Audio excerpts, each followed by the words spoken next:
Kamakailan naglunsad ang China ng rocket sa gitna ng bagyong may kulog at kidlat, 30 segundo matapos ilunsad. Inaman ng kidlat ito. Pinakastig na litrato yata ito na nakita ko. Akala ko, lagi pinagpapaliban ng NASA ang paglunsad kapag masama panahon. Paano nakakalipad pataas ang rocket ng China kahit may bagyo, kulog at kidlat? Noon, tinamaan ng kidlat ng 2 beses ang Apollo 2 papuntang buwan, kaya nagpatupad sila ng patakaran laban sa paglulunsad sa masamang panahon.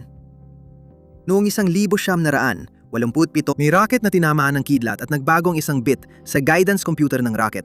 Isang switch lang yon sa milyon-milyon at nagkawatak-watak ang rocket sa impapawid. Pero naglunsad pa rin ng Sina at nakarating sa orbit ang satellite. Relay satellite ito para sa space station nila. Oo, may sarili rin silang space station tulad ng ISS. May mga taong 4 na taon nang tuloy-tuloy na nakatira doon at malapit nang dumoble ang laki nito. Lalo pa itong nakakabaliw. 2 linggo lang ang nakalipas, nahuli nila ang rocket booster gamit ang lambat sa barkong nasa dagat.